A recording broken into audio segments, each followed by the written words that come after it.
নমস্কার।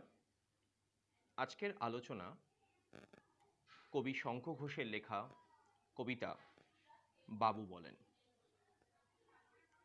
বাবু বলেন এই কবিতাটি কবির একটি বিখ্যাত কাব্যগ্রন্থ, নাম বাবরের প্রার্থনা, এই কাব্যগ্রন্থের অন্তর্গত। যে কাব্যগ্রন্থটির জন্য 1977 সালে কবি সাহিত্য একাডেমি পুরস্কার পেয়েছিলেন। তো বাবু নামক যে সম্প্রদায়ের কথা এই কবিতার মধ্যে কবি তুলে আনতে চেয়েছেন, প্রথমে আমাদের বুঝতে হবে বা জানতে হবে এই বাবু কারা। বিখ্যাত প্রাবন্ধিক বঙ্কিমচন্দ্র চট্টোপাধ্যায় তার লোকরহস্য নামক প্রবন্ধ গ্রন্থে বাবু বলেন যে সম্পর্কে একটি বেশ নীতিদীর্ঘ একটা কথা লিখেছেন। তো তার মধ্যে কিছু কথা তিনি ওই কথা প্রবন্ধটি সাধু ভাষায় লিখেছেন। তো আমি তার থেকে কতগুলো কোট চলিত ভাষায় বলছি, যেটার মধ্যে দিয়ে বোঝা যাবে যে এই কলকাতার জনসমাজে ঊনবিংশ শতকে ইংরেজ শাসনকালে দাঁড়িয়ে কারা বাবু। বলছেন, যারা কাল্পনিক ভাবনা নিয়ে বেত হাতে করে রঙিন চুল দিয়ে জুতো পায়ে দিয়ে চলাফেরা করেন তারা বাবু।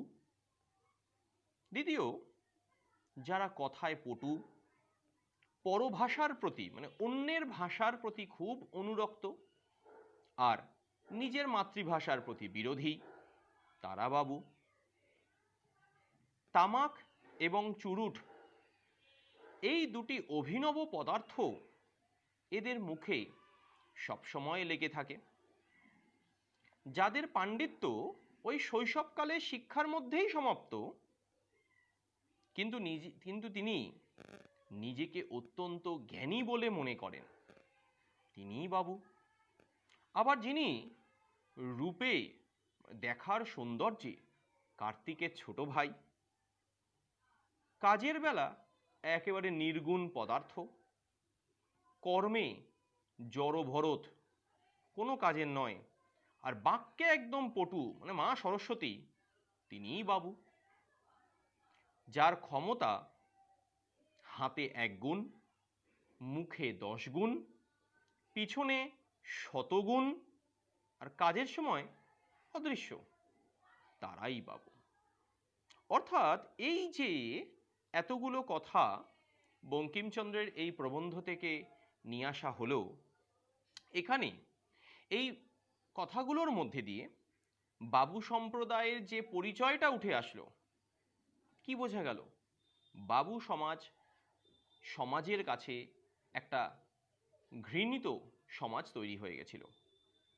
কিন্তু এই সম্প্রদায় একদিন সমাজে শিক্ষার সংস্কৃতির একটা বড় আলো জ্বালিয়ে তুলেছিল, কিন্তু ক্রমান্বয়ে তাদের অহংকার, তাদের শিক্ষার প্রতি অবহেলা, এদেরকে, তাদের মানসিকতা সবচেয়ে বড় জায়গা, এদেরকে সমাজের কাছে একটা ঘৃণ্য জায়গা তৈরি করে দিয়েছিল। নিজেকে শ্রেষ্ঠ প্রমাণ করতে গিয়ে বাবুরা সারা জীবন অকাতরে এত অর্থ ব্যয়, বিনা কারণে এত অর্থ ব্যয় করতে গেছেন যে তারা একদিন নির্বাপিত প্রদীপের মতন আস্তে আস্তে নিভে গেছেন। ফলে বংশানুক্রমে মানে এক বংশ থেকে আরেক বংশ সেই বাবুগিরিটা আর সহজে বজায় থাকতে পারেনি। এই ভাবনা থেকেই কবি শঙ্খ ঘোষ তার আলোচ্য কবিতায় বাবুদের চিন্তা চেতনার দিকটি আর কবিতা শেষ অংশে তার ধ্বংস হয়ে যাওয়া মানে পতনের দিকটা উল্লেখ করেছেন। আসি একটু নামকরণ ব্যাপারটার মধ্যে। কবিতাটির নাম বাবু বলেন। বিংশ শতকে দাঁড়িয়ে কবি বাবু সমাজের একজন প্রতিনিধি হয়ে, মানে এখানে কবি নিজেই একজন বাবু হয়ে কথাটা বলছেন, নিজের কথনেই তিনি কথাটা বলছেন। এখানে তিনি নিজেই একজন বাবু, তার মুখের কথায় মানে লেখকের মুখের কথায় কবিতাটা এগিয়েছে, সেদিক থেকে একজন বাবুর কথা নিয়ে কবিতাটির নামকরণ হয়েছে বাবু বলেন। আসি একটু কবিতার আলোচনায়। কবিতার প্রথম শব্দ হচ্ছে আমি। আবার বলি যে কবিতার শুরুতে কবি একটি আত্মবাচক সর্বনাম দিয়ে নিজেকেই প্রকাশ করতে চেয়েছেন। বলছেন, আমি কেবল কথাই বলি, পুঁথি পড়ি বসে, জীবনযাপন করুক সেটা চাকর বাকরেরা। বাবু মানুষেরা সারা জীবন কথা বলে থাকে। এই কথাটা মানে কি? জ্ঞান দেওয়া, পরামর্শ দেওয়া, এইটাই তাদের কাজ। যেহেতু তারা সকল পুঁথি পড়ে নিজেকে সর্বজ্ঞ পণ্ডিত বলে মনে করে, তাই তারা সারা জীবন মানুষকে শুধু জ্ঞান উপদেশ দিয়ে যায়। কিন্তু এখানটা একটা বড় প্রশ্ন হলো যে জীবনযাপনটা কি জিনিস? কি এই জীবনযাপন?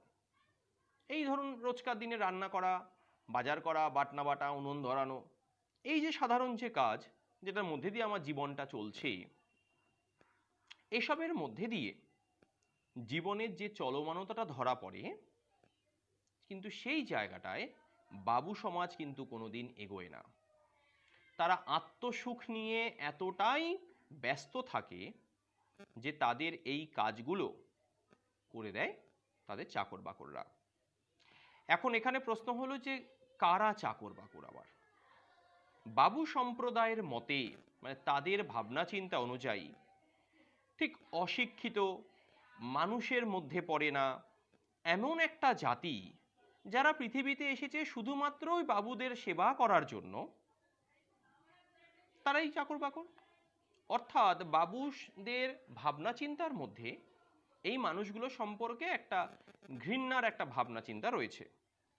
এর ফলে তারা খুব অবলীলায় বলতে পারে, খুব ইজিলি বলে দেয়, সহজেই বলে দেয়, মরছে যারা মরুক তারা নিজের নিজের দোষে, আমি জানি মাথার জোরে আমি সবার সেরা। অর্থাৎ বাবু শ্রেণীর সেবা করতে গিয়ে যদি দুর্ভাগ্যবশত কোনো একটি ঘটনায় তাদের যদি প্রাণ চলে যায়, এদের প্রতি কোনো সহানুভূতি কিন্তু বাবুদের নেই। তাই মরুক তারা, কোট আনকোট মরুক তারা, এই কথাটার মধ্যে সেই তাচ্ছিল্যটা, সেই দুচ্ছাই করা ব্যাপারটা কিন্তু ধরা পড়ে। এবং চাকররা নিজের নিজের দোষে মরছে এ কথা তারা কিন্তু বলতেই পারে। কিন্তু বিপরীতে বাবুরা যখন নিজের প্রতি আত্ম অহংকারে বলে যে তারা মাথার জোরে সেরা, তাহলে এখানটায় মাথার জোর মানে হলো বুদ্ধির জোর। মানে তারা নিজেদেরকে এতটাই বুদ্ধিমান বলে মনে করে যে যেখানটায় মনে করে যে এই বুদ্ধির জোরে সমাজে আমি সবচেয়ে সেরা ব্যক্তি একজন। তারপর তিনি বলছেন, মানুষ ছুতে চাই না বটে মানবতার জ্ঞানে। পৃথিবীতে মানুষ রূপে জন্মগ্রহণ করার যে সার্থকতা, সেটা মানুষকে সেবা করার মধ্যে দিয়েই পাওয়া যায়। সেই অনুভূতির নামটা হলো মানবতা। নিজের স্বার্থের কথা মনে না রেখে, নিজের কথা না ভেবে একেবারে নিঃস্বার্থভাবে যদি অন্যের জন্য কিছু করার একটা ইচ্ছে থাকে, তার নাম মানবতা। কিন্তু বাবু সমাজ কখনো মানুষের কাছে মানুষ হয়ে উপস্থিত হন না। যদিও তাদের মধ্যে সেই ক্ষমতাটা আছে যে আমি চাইলে এদের জন্য কিছু সাহায্য করতে পারি, কিন্তু কোনো একটা আত্ম অহংকার তাকে আটকে রাখে, তিনি কিছুই করতে চান না। এবার এই আচরণের সপক্ষে যুক্তি দিতে গিয়ে যে আমি কেন এই আচরণটা করি না, কেন এই মানবতা দিয়ে মানুষের কাছে যাই না, তার জন্য বাবু সমাজ বলেন, হৃদয় মেধা থাকে আমার সব সময় ঘেরা। অর্থাৎ যে হৃদয়ে মানবতা থাকবে, বাবুদের সেই হৃদয়ের মধ্যে ভরা থাকে পাণ্ডিত্য। এজন্য তারা মানবতা ঠিক রাখতে পারে না, সে কথা তারা জানিয়ে দিচ্ছে। আসলে এই কথাটার মধ্যে একটা সবচেয়ে বড় নির্বুদ্ধিতার জায়গাটাই তৈরি হয়। কেন? কারণ যারা প্রকৃত শিক্ষিত তারা তাদের হৃদয়ে শিক্ষার সাথে মানবতাটাকেও এক স্থানে রেখে দেয়। প্রকৃত শিক্ষা মানুষকে মানবিক হতে শেখায়। কিন্তু বাবু সমাজ এই মনুষ্যত্বের কথা বলতে গিয়ে নিজের ভিতরকার যে অকর্মণ্যতা সেটাকেই প্রকাশ করে ফেলছে। কিন্তু তার বিপরীতে গিয়ে বাবু সমাজ আবার বলছে, পাল্টে দিতে পারি ভুবন আখ্যানে ব্যাখ্যানে। অর্থাৎ নিজেদের শিক্ষা চেতনার প্রতি এদের এতটাই গর্ব যে তারা বলছে যে তাদের শিক্ষাটা দিয়ে মানুষের চিন্তাভাবনাকে বদলে দিতে পারে, নতুন আখ্যান ব্যাখ্যান দিয়ে পৃথিবীতে নতুন দর্শনের জন্ম দিতে পারে। ফলে জীবনযাপন করবে সেটা চাকর বাকরেরা। যারা পৃথিবীকে বদলে দেওয়ার এত বড় ক্ষমতা রাখে তারা ওই সাধারণ জীবনযাপনের মধ্যে নিজেকে ঢোকাবে কেন? যারা রোজকার দিনে এত বড় পণ্ডিত তারা সেই বাজার করা বাটনা বাটার মধ্যে নিজেদেরকে জীবনটাকে ঢোকাবে কেন? এসব জন্য তারা নিম্নবিত্ত চাকরদের দায়িত্ব দিয়ে রেখেছে, জীবনযাপনের ভার তারাই তৈরি করে দেবে। এর মধ্যে দিয়ে বাবু সমাজের একটা সূক্ষ্ম অবহেলার ইঙ্গিতটাও ধরা পড়ছে। কিন্তু শেষ অনুচ্ছেদে গিয়ে যখন বলছেন বাবুদের এই যে মানসিকতা তাকে লক্ষ্য করে সকলে বলছে, সবাই যদিও বলে আমায় মিথ্যে এবং মেকি। অর্থাৎ সমাজের সর্বস্তরের মানুষের কাছে এই মানুষরা আর ঠিক মানুষের পর্যায়ে গণ্য হচ্ছেন না। তারা একদিকে যেমন মিথ্যুক তেমনি মেকি অর্থাৎ বানিয়ে ওঠা একটা মানুষ। বাবুদের চলনে বলনে মিথ্যার কথার বাহারটা ধরা পড়ছে। এই ধরনের জীবনযাপন একদিন তাদেরকে ধ্বংসের দিকে নিয়ে যাচ্ছে। তাই বাবু সমাজ বলছেন, নিজের কথার জ্বালায় যদি জ্বলে নিজের ডেরা। আসলে সারা জীবন তারা এত মিথ্যে কথা বলেছে, তার প্রতীক রূপে সেই মিথ্যে কথার আগুন আজকে বাবুদের ডেরা অর্থাৎ তার বাসস্থানটাকে জ্বালিয়ে পুড়িয়ে দিচ্ছে। এটা অনেকটা রূপকভাবেই ব্যবহার করা হয়েছে এই জায়গাটাকে। বাবুদের জীবনযাপনের বাহার, তাদের বলন চলন একদিন তাদেরকে ধ্বংসের পথে নিয়ে যায়।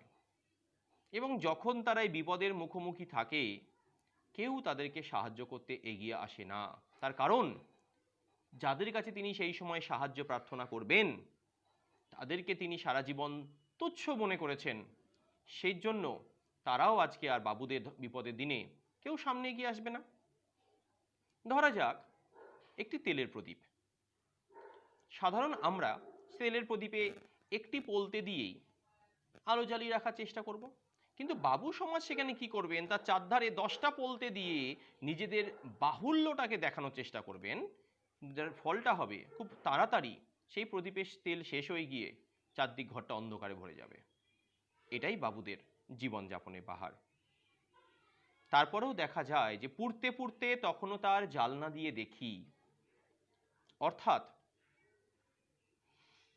দেখছেন যে জীবনযাপন করছে যত চাকর বাকরেরা, অর্থাৎ মৃত্যু মুখে দাঁড়িয়েও বাবু সমাজ দেখতে পাচ্ছে যে প্রকৃতভাবে কিন্তু জীবনযাপনটা ওই চাকর বাকররাই করছে। অর্থাৎ রূপকভাবে যদি আমি ব্যাপারটাকে যদি বুঝতে চাই, যে জীবনের শেষ পর্যায়ে দাঁড়িয়ে যখন আর বেঁচে থাকার উত্তরণের আর কোনো পথ নেই, সেখানে বাবুর কাছে জীবনের প্রকৃত দর্শনটা উঠে আসছে। নিজের জীবনে বন্দী থেকে তিনি এখন জালনা দিয়ে দেখতে পাচ্ছেন যে যাদের তিনি সারা জীবন ঘৃণ্য করে আসলেন তারাই প্রকৃত মানুষ। জানালার রূপকটা দিয়ে ধরা যায় ক্ষুদ্র মানসিকতা, সেটা যদি দরজা হতো, বাবু যদি দরজাটা খুঁজে পেতেন সেই বিপদের সময় দাঁড়িয়ে, তাহলে হয়তো বিপদ থেকে তিনি উত্তরণ করতে পারতেন, কিন্তু সেটা পাননি।